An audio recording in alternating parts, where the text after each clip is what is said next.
Film शुरू होती है सोनिया नाम की एक औरत को दिखाते हुए जिसे एक काफी बुरा सपना आता है और उसकी आंख खुल जाती है। सोनिया अपने हस्बैंड और बेटी वायलेट के साथ यहाँ रहती है। उनका घर शहर से काफी दूर जंगलों के बीचों बीच है, इसलिए सोनिया को यहाँ पर अक्सर काफी डर लगता था क्योंकि उसका हस्बैंड डॉक्टर है, वो अपने काम पर चला जाता है। वायलेट स्कूल चली जाया करती थी, जिसके बाद घर पर उसे अकेला ही रहना पड़ता और वो अकेलापन उसको अंदर ही अंदर खा रहा था। ऐसे ही रोज की तरह वो अपनी बेटी को स्कूल छोड़कर घर आ जाती है और वहाँ पर अकेली रहती है, जिस वजह से वो काफी डिस्टर्ब लगती है। फिर अब शाम को वायलेट और उसके डैड घर पर आते हैं और यहाँ पर हम नोटिस करते हैं कि उसके हस्बैंड के होते हुए भी सोनिया काफी दूरी महसूस कर रही थी क्योंकि उसका हस्बैंड कभी उसे टाइम नहीं देता, मशरूफ रहता है, जिससे हम अंदाजा लगा लेते हैं कि दोनों के बीच रिश्ते सही नहीं चल रहे थे। अब इन सब से उसके दिमाग पर काफी गहरा असर पड़ रहा होता है। इसके बाद हम देखते हैं कि वायलेट टीवी पर स्नो वाइट को देख रही थी, जिसमें वो सीन चल रहा था जब विच यानी कि चुड़ैल स्नो वाइट को जबरदस्ती जहरीला सेब खिला रही होती है। खैर, अब खाना खाने के बाद सोनिया वायलेट को सुलाने के लिए ले जाती है, जहाँ पर वायलेट उसे ये कह देती है कि मैं चाहती हूँ ईवा मेरे पास आज रात सोए। लेकिन सोनिया को समझ में ही नहीं आता कि ईवा कौन है, तो वायलेट उसको ये बताती है कि ईवा असल में उसके बिस्तर के नीचे पड़ी हुई डॉल है। अब बिस्तर के नीचे देखने पर सोनिया को एक डॉल मिल जाती है जो उसे एक औरत ने दी थी। ये सुनकर सोनिया उसे कहती है कि तुम्हें अजनबियों से कोई भी तोहफा नहीं लेना चाहिए। ये कहकर वो डॉल को अपने साथ ले जाती है। अब सोनिया की माँ को उसे देखते ही पता चल जाता है कि वो यहाँ खुश नहीं है। जब सोनिया उसे बताती है कि मुझे ऐसा लगता है जैसे इस घर में कुछ तो बहुत बुरा है, तब उसकी माँ उसे समझाती है कि सब ठीक हो जाएगा, टेंशन लेने वाली कोई बात नहीं है। अब सोनिया को उदास देखकर उसका हस्बैंड पूछता है कि आखिर उसे हुआ क्या है। वो उसे सब कुछ बता सकती है, लेकिन सोनिया उसको कुछ भी नहीं बताती और उल्टा उस पर चिढ़ जाती है। फिर जब वो नहा रही थी तो उसे एक सपना आता है जिसमें वो फ्लावर से भरी हुई खुली जगह पर थी और इसी बीच रेडियो पर बच्चों के गायब होने की खबर भी चल रही होती है। अब अगले दिन वो अपनी बेटी को स्कूल से लेकर घर आ रही होती है और तब उसकी बेटी उससे पूछती है कि आखिर मरने के बाद क्या होता है मॉम। तो सोनिया ने फौरन पूछा कि वो ऐसा क्यों पूछ रही है। इस पर वायलेट बताती है कि उसके क्लास में एक लड़की ये बात कह रही थी कि लोग पौधों की तरह मर जाते हैं, वो मिट्टी के नीचे दफना दिए जाते हैं और कभी लौट कर नहीं आते। ये सुनकर सोनिया उसे समझाती है कि वो ऐसी बातों पर ध्यान न दे और अजनबियों से बिल्कुल भी बात न करे। फिर अगले दिन वो फिर से घर पर अकेली होती है कि तभी कोई दरवाजे पर दस्तक देता है। बाहर जाने पर उसे एक बूढ़ी औरत दिखाई देती है जो अपने साथ फल लाई थी क्योंकि उसके पेट से कुछ ज्यादा ही फल गिर गए थे और वो खुद को सोनिया की पड़ोसन बताती है, लेकिन सोनिया उन फलों को लेने से मना कर देती है। तो वो औरत उसे गालियां देने लगी कि इन फ्रूट से तेरे बच्चे अच्छे रहेंगे, सेहतमंद हो जाएंगे, लंबी जिंदगी जिएंगे, लेकिन तू नहीं चाहती कि वो लंबी जिंदगी जिए, तो उनको मारना चाहती है। और अब अचानक से ही उस औरत के हाव भाव पूरी तरह बदल जाते हैं, वो एक डरावनी औरत में बदल जाती है और ये देखकर सोनिया दरवाजा बंद कर देती है। अब अगर हम उस लेडी को ध्यान से देखें तो वो बिल्कुल उसी स्नो वाइट वाले शो वाली विच की तरह दिख रही है। फिर इसके बाद सीन बदलता है और हम सोनिया के बचपन का एक सीन देखते हैं जहां उसके डैड एक फार्म को चलाया करते थे और सोनिया वहां बैठकर ड्राइंग कर रही होती है। उसकी ड्राइंग के अंदर एक किलर उसके साथ था और ये देखकर उसके डैड उस पर गुस्सा करते हैं।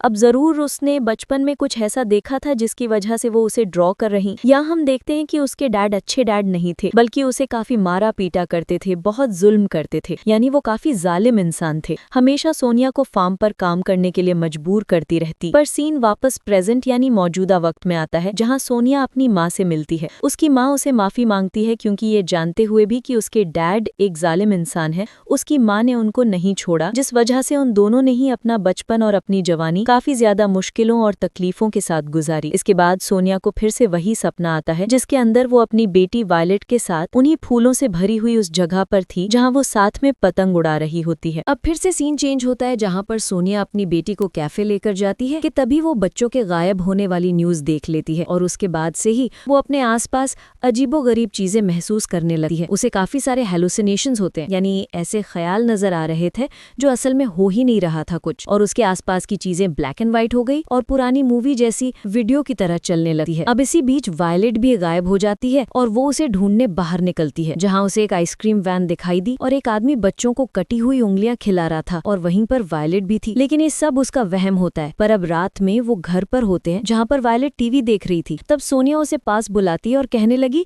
कि चाहे कुछ भी हो जाए मैं तुम्हें कुछ भी नहीं होने दूंगी। अब अगले सीन में सोनिया का हस्बैंड उसे और वायलेट को फिशिंग करवाने के लिए बाहर लेकर जाता है, लेकिन हम ये नोटिस कर पाते हैं कि वायलेट अपने बाप के ज्यादा करीब नहीं थी, वो अपनी माँ के साथ ही पेंटिंग बनाती है। इसके बाद दोनों घर वापस आ जाते हैं जहाँ पर वायलेट अपनी माँ को अपनी क्राफ्टिंग भी दिखाती है जो थोड़ी सी अजीब सी थी, डरावनी सी थी। थी। साथ ही उसके पास एक विच की डॉल भी होती है और ये वही विच है जो फल देने आई थी। ये सुनकर सोनिया समझ जाती कि ये उसी दिन वाली लेडी के बारे में बात कर रही है। अब अगले दिन सोनिया अपनी बेटी को स्कूल छोड़ने जा रही होती है। तभी वो रोड किनारे एक पेंटर को नोटिस करती है जो अक्सर वहीं बैठकर पेंटिंग करता था। पेंटर उसे अपने पास बुलाता और जोर जबरदस्ती अपनी पेंटिंग देखने की जिद करता है। सोनिया जब उसकी पेंटिंग देखती है तो उसमें वही बच्चे बने होते हैं जो गायब हुए थे। ये देख वो काफी डर जाती है और तभी वो पेंटर एक भूत में बदल जाता है, जिसे डरते हुए सोनिया फौरन वायलेट को लेकर वहाँ से भागने लगती है। लेकिन अगले ही पल सब नॉर्मल हो जाता है। ऐसा लगता है जैसे सोनिया का अकेलापन उसे बिल्कुल पागल बनाता जा रहा था, यानी उसकी दिमागी हालत बिल्कुल सही नहीं थी। अब जब वो घर पर थी तो उसका हस्बैंड उसके पास आता है। वो सोनिया को देखकर समझ जाता है कि वो फिर से ठीक नहीं है और उसे पूछता है कि आखिर उसे मसला क्या है और वो ऐसा क्या करे कि सोनिया उससे प्यार करने लगे। लेकिन सोनिया ये कहती है कि वो उसे बहुत प्यार करती है और उसके गले लग जाती है। तभी सोनिया को उसका फ्लैशबैक याद आता है, यानी माधी का गुजरा हुआ वक्त, जहाँ पर उसके डैड उसे फार्म पर काम करवाती थी, खाना भी नहीं दिया करती थी और फिर एक दिन उसके डैड एक बकरी को चाकू से मार देते हैं ताकि उसकी कुर्बानी दे सके। अब ये सब सोनिया देख रही थी और वहाँ से डरकर भागने लगती है, लेकिन तभी उसके डैड उसे पकड़ लेते हैं और सीन दोबारा से प्रेजेंट में आ जाता है, जहाँ फिर से पहले जैसा माहौल शुरू हो गया था। वही उसके हस्बैंड का काम पर जाना, वायलेट का स्कूल जाना और सोनिया का घर में अकेला रहना। फिर तभी दरवाजे पर एक प्लम्बर आता है जो घर की फिटिंग्स को चेक करने आया था। सोनिया उसे अंदर आने देती है। जब वो किचन का सीन चेक कर रहा था तभी उसे अंदर से एक कैमरा मिलता है और ये कैमरा वायलेट का था जो सोनिया ने उसके 10th बर्थडे पे गिफ्ट दिया था। लेकिन ये यहाँ पर क्या कर रहा था, ये सबसे बड़ा सवाल था। रात को जब उसका हस्बैंड वापस घर आता है तो सोनिया उसे सारी बात बताने की कोशिश करती है, लेकिन वो बीच में ही रुक जाती है। फिर वो कैमरा लेने गई, लेकिन जहाँ रखा था कैमरा वहाँ से गायब होता है और वो इसका इल्जाम अपने हस्बैंड पर ही लगाते हुए कहती है कि ये सब उसने ही किया है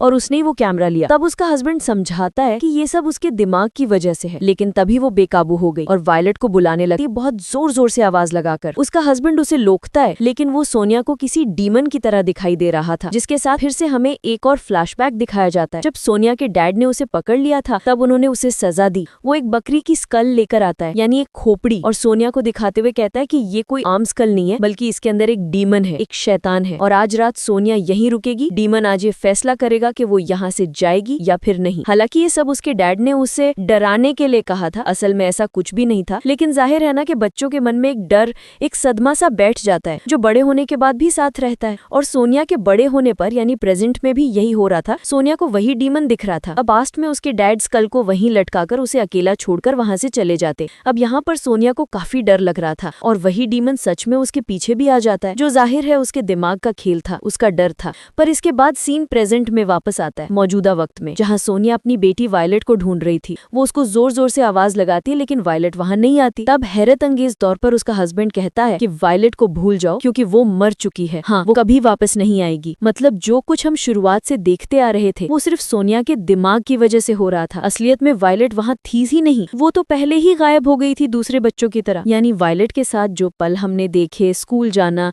सोनिया के साथ रहना, सब उसकी इमेजिनेशंस थी, उसके दिमाग के बनाए हुए ख्याल। और पास्ट होता है जैसे कि स्नो वाइट, वो डॉल, आइसक्रीम मैन, स्कल, सब कुछ। अब सोनिया को भी ये एहसास हुआ और वो टूट जाती है, जमीन पर गिरकर जोर जोर से रोने लगती है। वो कहती है कि काश उस दिन मैं वायलेट को स्कूल लेने जाती तो ये सब नहीं होता। उसका हस्बैंड उसे अंदर ले जाने लगा है, लेकिन वो बाहर गार्डन में ही सो जाती है। इसके बाद अगले दिन उसका हस्बैंड उसे एक मेंटल हॉस्पिटल में लेकर गया और वो कुछ दिन वहीं पर रहती है, जिसके बाद उसे वापस से घर लाया जाता है और वो अब थोड़ी बहुत ठीक लग रही है, लेकिन उसके मन में अभी भी कुछ चीजें चल रही हैं। उसके हिसाब से वो प्लम्बर ही है जिसने उसकी बेटी को किडनैप किया और उसके पास वो हो सकती है। पर यहाँ सोनिया और उसका हस्बैंड अब थोड़ा सा अच्छे से रह रहे हैं। उसका हस्बैंड कहता है कि तुम परेशान न हो वायलेट को लेकर, हम दूसरा बच्चा पैदा कर लेंगे। लेकिन सोनिया ये बोलती है कि वायलेट को कभी भी बहन भाई चाहिए ही नहीं थी, उसे बस अच्छे माँ बाप की जरूरत थी। लेकिन रहा सवाल माँ का, तो मैं तो कभी अच्छी माँ बनी नहीं पाई। अब उसका हस्बैंड जब घर वापस जा रहा था तो वो सोनिया को कहता है कि वो थोड़ा बाहर वॉक पर जा रहा है और रात तक लौट आएगा। वो जैसे ही निकला एक शावल लेकर जंगल की तरफ चला जाता है। जंगल में वो एक जगह पर रुककर खोदने लगा और उसके अंदर होता है एक गोट स्कल और वायलेट की लाश। जी हाँ, ये वायलेट की कब्र थी जहाँ वो फूल चढ़ाने आया था। अब यहाँ ये हैरत अंगेज जानकारी पता चलती है कि वायलेट कभी गायब हुई ही नहीं, बल्कि उसे तो घर में ही मार दिया गया था। अब ऐसा किसने किया था, उसकी माँ ने या बाप ने? इसका जवाब तो हमें आगे चलकर ही पता लगेगा। अब पास्ट के एक सीन में हम देखते हैं कि जब वो लोग फिशिंग करने गए थे तो वायलेट को एक गोट स्कल मिला था। उसने ये रख लिया था क्योंकि उसे हमेशा ऐसी चीजों में दिलचस्पी रही है। अब उसके डैड इस स्कल को फेंकने के लिए कहते हैं, लेकिन वो उसको घर ले आती है और वो अक्सर उसके साथ ही वीडियोस बनाया करती थी, उसी कैमरे के अंदर जो उसकी माँ ने उसे 10th बर्थडे पर गिफ्ट दिया था। अब एक दिन उसके डैड उसे ये सब करने से मना करते हैं, लेकिन वो नहीं मानती और तब उसके डैड उसे गलती से जान से मार देते हैं। लेकिन क्या सच में ऐसा हुआ होगा या फिर कहानी कुछ और ही थी? पर वायलेट के मरने के बाद उसके डैड ने सोनिया से ये सब छुपा कर रखा और वायलेट को दफन कर दिया और सबको यही कहा कि वो गायब हो गई है। इससे सोनिया को भी यही लगता है कि वो गायब है। फिर यहाँ ये सब कुछ याद करके वो बहुत रो रहा होता है और हैरत वो यहाँ पर खुद को ही शूट करके अपनी जान ले लेता है। फिर सोनिया अपने हस्बैंड को ढूंढने निकलती है, जहाँ उसे घर के बाहर वो कैमरा मिलता है और वो उसे अपने पास रख लेती है। तब हमें पता चला कि जो प्लम्बर आया था वो दरअसल सोनिया का हस्बैंड था, जो अपना भेस बदल कर आया था ताकि कैमरा ले सके, क्योंकि इस कैमरे के अंदर कोई ऐसा राज दफन हो रखा था जिसको शायद से ही सोनिया बर्दाश्त नहीं कर पाती। अब कुछ देर के बाद उसे अपने हस्बैंड के साथ उसकी बेटी की कब्र भी मिल जाती है, जिसको देखकर वो बहुत रोती है। उसे समझ में नहीं आ रहा था कि वो आखिर क्या करे और तब पुलिस टीम वहाँ पर आती है और सोनिया भी वहीं पर बैठी रहती है। वो अपनी बेटी के कैमरा को चेक करती है और तब यहाँ सबसे बड़ा राज खुलता है, जिससे आप भी हैरान हो जाएंगे। अब हम वायलेट की एक वीडियो देखते हैं जिसके अंदर वो उसी स्कल के साथ वीडियो बना रही थी, लेकिन सोनिया उसे ऐसा करने से मना कर रही थी। वो स्कल को छीनने लगती है, लेकिन इसी बीच जो स्कल का हॉर्न होता है, यानी जो उसका सींग था, वो गलती से वायलेट का गला काट देता है और वायलेट की मौके पर ही मौत हो जाती है। और जब ये बात सोनिया के हस्बैंड को पता चली तो वो अपनी बीवी को बचाने के लिए अपनी बेटी को जंगल में ले जाकर दफन कर देता है और अपनी बीवी के सामने ये कहानी बनाता है कि उसको कोई ले गया है, यानी कि उसे किडनैप कर लिया गया। और सोनिया के दिमाग की वजह से भी उसे यही लगता रहता है कि उसकी बेटी गायब हुई है। तो सोनिया ने इस चीज से बाहर आने के लिए अपने जुर्म को भुलाते हुए अपने दिमाग में वायलेट की इमेजिनेशंस बनाना शुरू कर दी और वो उसके साथ झूठी मनगढ़ंत जिंदगी जी रही है। यही वजह है कि सोनिया को अजीबोगरीब हेल्यूसिनेशंस होती रहती थी और अब जाकर सोनिया को एहसास हो जाता है कि उसने क्या किया। इतना बड़ा जुर्म उसके हाथों हो गया। इस बार उसे फूलों से भरी हुई जगह पर एक बाथटब दिखाई देता है जिसके अंदर उसकी बेटी की लाश थी। सोनिया को भी एहसास होता है कि उसका हस्बैंड कितना अच्छा था। उसने सोनिया का जुर्म अपने ऊपर ले लिया था ताकि सोनिया को कभी कोई तकलीफ न पहुंचे और न ही उसे कभी कुछ पता चले। साथ ही यहाँ सोनिया के साथ उसके बचपन के बुरे पास्ट का भी दुख और सदमा था। यही वजह है कि उसे अपने डैड के ख्याल भी आते रहते थे, जो उस पर बहुत जुल्म करते, और ये सब चीजें मिलकर उसे पागल बना रही थी। इन्हीं वजहों की वजह से उसका दिमागी तवाजुन खराब हो रहा था और प्रेजेंट में सोनिया का दुख और बढ़ गया था, क्योंकि एक तो बेटी उसके हाथों से मरी थी, जो चीज उसे याद आ गई थी, और दूसरा उसने अपने हस्बैंड को भी खो दिया था, जो उससे इतना प्यार करता था। बेचारी ने बचपन से लेकर बड़े होने तक दुख देखे और अब अपनी फैमिली को खोने के बाद वो पूरी तरह से टूट जाती है। और इसी दुख भरी एंडिंग के साथ ही इस फिल्म की कहानी भी यहीं पर खत्म हो जाती है।